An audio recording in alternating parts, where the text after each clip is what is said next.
Hello children. Children, we have started chapter 1 number system. Already we have completed this exercise 1.1. Hope you completed in your note copy. Let's revise what we have completed. We have done definition and properties about the rational numbers. What are the rational numbers? Can you tell me? Definition of rational numbers? Yes, the numbers that can be denoted in the form of p by q, where q is not equal to 0 and p and q both are, what are p and q? P and q both are integers. Okay students, q should not be equal to 0, p and q are integers. So rational numbers can be written in the form of p by q, where q is not equal to 0, p and q both are integers. Okay students, now what are the irrational numbers? Same you can say that irrational numbers that cannot be written in the form of p by q. The numbers that are not written in the form of p by q are called irrational numbers. You can give example for the irrational numbers. See in your book. Square root of 2, square root of 3, square root of 5 and pi. These type of numbers cannot be written in the form of p by q. So these are called irrational numbers. Okay students. Now see here that rational numbers plus irrational numbers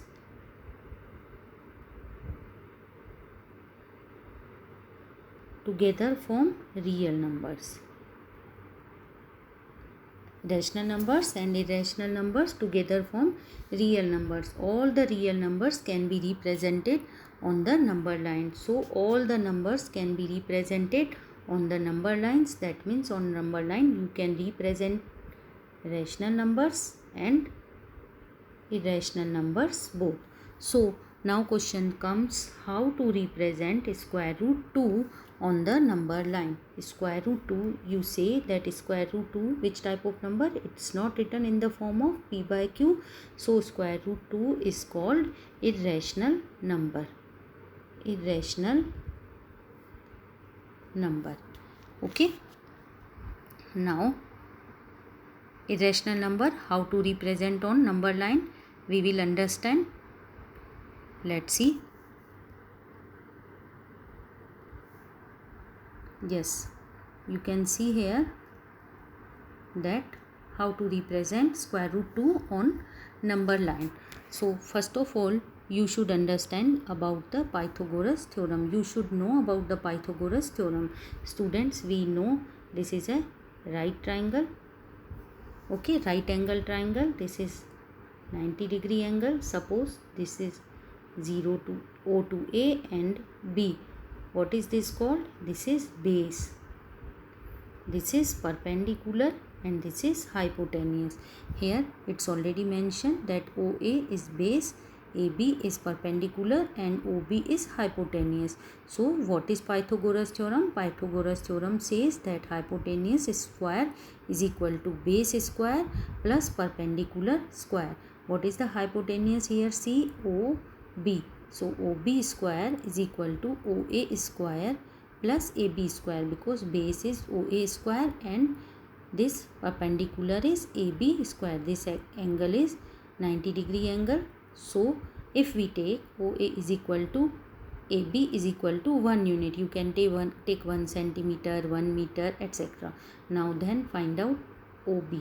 OB square means hypotenuse square is equal to OA. OA is 1, so 1 square plus AB. AB is also we have taken 1 square. So 1 square will be equal to 1. 1 square will be equal to 1. 1 plus 1, what you will get?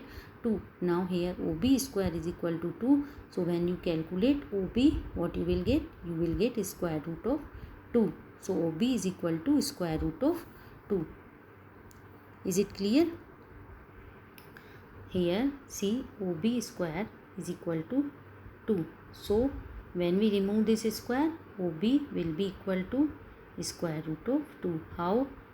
Divide with 2 power into 1 by 2 and 2 1 by 2.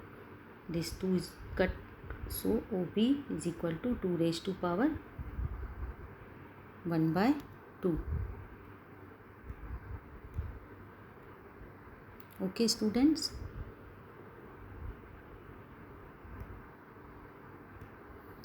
So you have got here